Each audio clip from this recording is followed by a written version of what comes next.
Well, next thing I like to do here is put coolant pressure sensor on when I can, and I can easily. Take a look down here in the back of the Holley water pump. They have an 1/8 inch port, so I like to put this guy on it. And then since this car came with a bunch of AEM sensors and pressure sensors, one that doesn't have a label, but came with the AN guys on it. They had their stuff remote mounted, so I'm going to do the same. So I'm going to pop that guy out and put in my 90 and grab one of these shorter hoses and see how it all works out, if I need to cut one or do something else. And then I'm going to pin it into our DT connector along with the flex sensor stuff. I want to see if I can make this red wire the power wire for the flex and the boost control and stuff. So I'm going to do a little bit of fun there, or the blue or something else, something that's pinned on the other side that I can, make key on 12 volts. Alrighty then, kids. So I completed my sub harness for the front, and I wired in alternator plug. This is the flex fuel, and then this is fuel pressure, and this is coolant. So they all spider out of the center, and then these three I wired pressure sensor to, so I can run the coolant line up to the sensor, and then I can run back pressure, and then I can just put all the sensors into that big area underneath and do some lines to get it remotely. But I'm pretty excited with that. That's all the front end sensors and everything else that's getting plugged in. Everything is plugged in now, so I moved the battery cable. I don't know if I mentioned it. It was like across the valve cover and whatnot. I was able to just put it under the intake and run it out, and then my alternator and coolant are on the sub harness here that goes to this sub connector, and I have my flex fuel plugged in, my manifold, temp, and the fuel pressure up here, all in one breakaway unit. And for now, the 3 TPS pressure connectors, I shouldn't say TPS has backwards wiring, but the 3-pin pressure connector you are all familiar with. So all of that is doing good. It all plugged in great. So I got to start getting power to key on and mess around, and then see if half of this stuff works okay. Okay, a little bit ugly, but I am keyed on and I have sensors working already. So I got to keep on going. One of the things is I'm kind of screwed.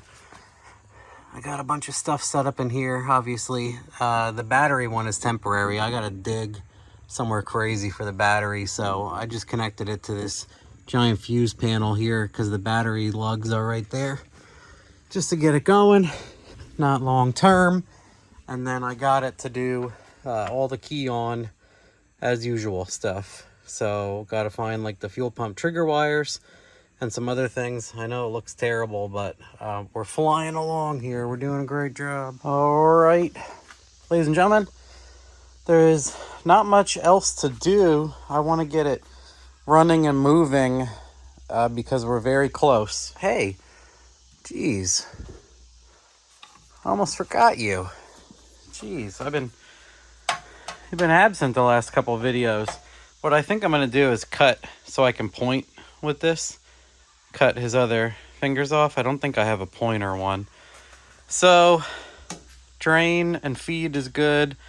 Tom did all of that. I have to connect the blow-off valve. I got a vacuum tree back there for now.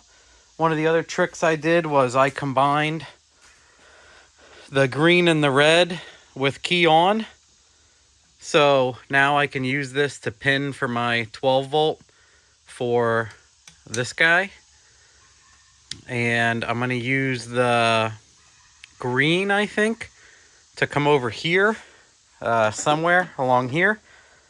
And I would like to power the boost control solenoid, and I think I'm going to mount it here-ish, because I can use the pressure port here to feed the 4-port boost controller, and then I can run to these, I think. Or, you know, maybe I'll run the boost controller here and then run each. I don't know. That's my next endeavor. I kind of want to run it under here and then go underneath the cowl here to the other turbo, because the wastegate's right here. So I think I'm going to do that a little bit, something like that. So I had that brilliant idea, because I've never done that before, where I cut the Holley relay and fuse and everything out, because the key on wires that I have are already fused. So I was able to combine all of these wires, and now I have power wires that come out into the engine bay that are key on, and I didn't need to run stuff again with the thinking. So I'm getting better at it. Every one I do, I just keep combining ideas. And then I made the custom guy here. One thing I got to do is plug in the crank sensor all the way down under there. The starter's loose, and then I got to bolt the starter in location. And then Arnie said this has some crazy brushless pumps in it that are programmable. The controller's programmable with a laptop. So I gotta find out how the fuel pumps are connected. I asked him to ask if he knows the guys, and he said the twins from AMS installed or set up this. So they gotta let me know, or I gotta scout for things. I'm sure I can find the wires that's kicking it on, because I believe the stock ECU was. So I can kick them on, but I'd like to test the programming. Like, did they have it hooked up to the map sensor or similar, so that I could use that. So yeah, I don't know if it's connected to the map, and when the map comes up, it turns the pumps up, or what. If it's just a trigger, I gotta find that stuff out first, and then we're good.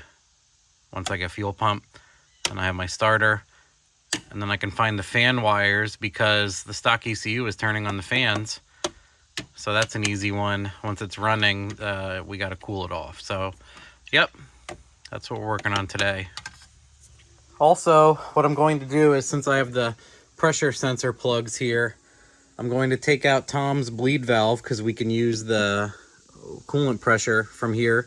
So I'm going to put the 90 on this, and I'm going to run one of the 75 4AN lines over to the sensor and plug it in, and then I'll worry about back pressure later, but I can solve this one and set it up and make sure it works.